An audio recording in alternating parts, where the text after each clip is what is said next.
All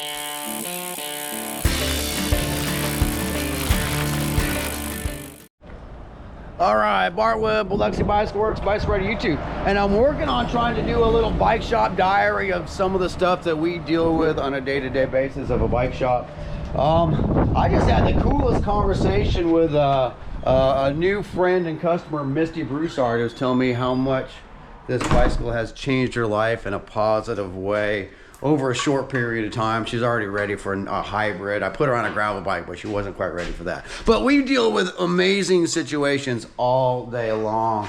I've got a lot of business to do on the backside, and I haven't even had a chance to start that yet. But I wanted to take you for a little loop through the mechanic area. We had a big Mardi Gras party yesterday, so we didn't get a whole lot done. But as some of my YouTube videos have come out lately, I am getting a lot of suggestions about, different ways to bring revenue into the bike shop, and I do appreciate that. Believe me, some of them aren't as cut and dry as you think. And one of them is the e-bike dilemma that we are in. And I say dilemma, there's work that we don't mind taking. We did, purchase this expensive bike lift and a lot of tools. My mechanic Dan here has spent hours and hours on the phone with different e-bike companies, and also has a background in electronics and stuff. So basically we're working on the bicycle portion of a lot of these e-bikes. This is one of the brands that we will sell out of Buxy Bicycle Works. I saw Dan pull this over, and he's actually selling it to a feisty customer and friend of mine. But the Big Sur is by IMA, and this is not an IMA video, but IMA is one of those companies that I have a relationship with as a bicycle shop owner that I know I can contact and get parts quickly. I can get warranty done. When you have a small brick and mortar like this, and you can walk up the stairs and talk to your salesman, and your salesman lives in the area and wants to keep a good reputation and not get bad Google reviews, I have to be really careful about what I sell. I also have to be careful about what I fix. Now, this is the bike that is being replaced from the customer. She bought this bike, and I'm not cutting down this brand or anything, but basically there was an accident and the wires got pulled out of the brake. These are the motor stops. My insurance company has told me to be very careful when you're replacing parts like this, parts that belong to a brake that have a motor cutoff switch that are for safety. These are Tektro, so you would think this would be an easy replacement for me, but I'm also gonna have to rerun wires through this motor harness. Now, someone bought this bike because of a price point. They didn't want to spend a whole lot of money, but wanted an e-bike. Well, that also means that they want cheap service. They want this bike fixed cheaply, because I'm going to have several hours in trying to source these parts, several hours in trying to run a wiring harness, and once I do that, I'm also going to have to give this bike a tune-up, or it's not worth my time. In the end, this is going to be an expensive fix, and the customer bought a bike on the cheap, like this one right here. And they don't want to spend any money to get it fixed. And when they come pick the bikes up, we have a smile on our face because we put our hard work and efforts and time into it. And when they get a $300 or $400 bill, next thing you know, we're the bad guys. That's not the way I want to run a business. I think that there's going to have to be a different way to source parts for these e-bikes. I was just watching an awesome YouTube video from, I think it was Guru, a bicycle shop that is diving into the motors and the electronics of these things deeper than we do at Buxy Bicycle Works. And they're charging their customers $300 and $400, which is a very fair for tearing the motors apart, cleaning the motors, putting things back together. And he is trying to come up with some type of catalog system that he can actually be the warehouse for a lot of these bikes, so we don't have to wait 4, 5, 6, 8 weeks to get parts. I'm going to contact that YouTube.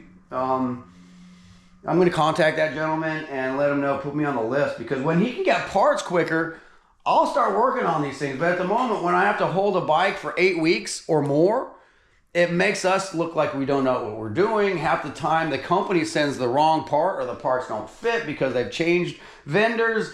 And it really turns into a bad situation for us, the guys that just want to fix the bike. Now, I don't have space to hold bike for 8 weeks, you know? So there's a toss-up between wanting work, turning down work, saying that the bike shop needs work, my mechanics need work, and then turning down work. But when you have stuff like this that you can't fix, or I shouldn't say can't, but it takes time, energy. Time is money. I've got to pay Dan. I mean, Dan shops at the grocery store just like we do. He's got a mortgage. He's got a car. He's got a wife. He can't work for cheap. And just because you bought a cheap e-bike doesn't mean Dan's going to give me a discount on his labor. I mean, Dan deserves to earn a living wage. So when you're talking about being on the phone with customer service for some bike that doesn't have great customer service, Dan might spend an hour or two trying to source a part. Well, someone's got to pay that time because Dan's on the clock. I got to pay Dan. And when I tell someone it took 2 hours to find a brake and it might take 6 weeks for that brake to arrive, no one wants to pay for that. No one wants to pay storage. So I do appreciate your all's ideas. I sure hope that the e-bike market turns around and, you know, I can fix stuff like this, stuff that people bought cheap, and I can fix it quickly. Hey, if I've got the part and I can mark up the part a fair amount, and I can get the part quickly, and I can fix this bike in less than an hour, and that's give it back to the customer, and it's $200. That's fair for the customer. It's fair for us. Everybody's happy, but most of the time it doesn't end up like that. So more on the e-bike dilemma that we're facing when we need work, but some of that work is not profitable for us or gives us bad Google reviews, even though we've done everything we can. But buy something from your local bike shop. A bike shop's going to be around for a while. I like these IMA bikes. We've sold several of them. They have good quality components. I have a direct contact with IMA. If I need something, I could call Sally as a bike shop owner, and for me selling this to a friend of mine, you know, if they have a problem, I can rectify that problem, you know, quickly. And we haven't had a whole lot of problems with these bikes. So once again, everything needs maintenance. Like eventually the motors need to be torn apart and cleaned. At the moment, we don't do that, but we might in the future.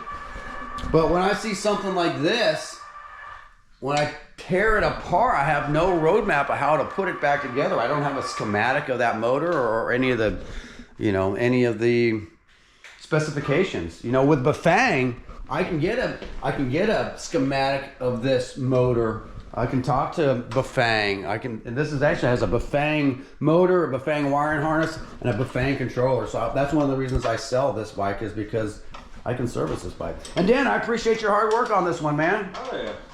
Really happy. Yeah, and I mean, this bike's going to go to a cool customer, but she is feisty, so we want it right.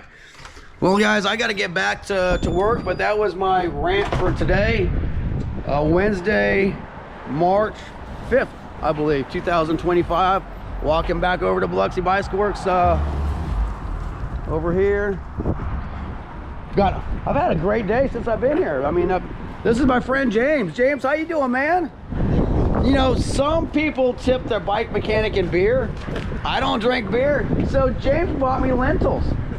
James, I appreciate that, man. Yeah, so, you know, different strokes for different folks. I like lentils. I like eating healthy, and James helps me with that. So. This is for y'all too. Oh, look, James is buying us more crackers and all kinds of stuff. James, we love you, man. And we do love our customers here at Buxy Bicycle Works. Well, there's Alana talking to one of my friends, Robert, right there. Hey, Robert. Hey, Alana. All right, guys, I got to get to work. More from Bicycle Rider YouTube, Buxy Bicycle Works, and the dilemma of the bicycle industry here in March of 2025. Hey, we're fighting to stay alive, but with good support like this, I think we're going to make it.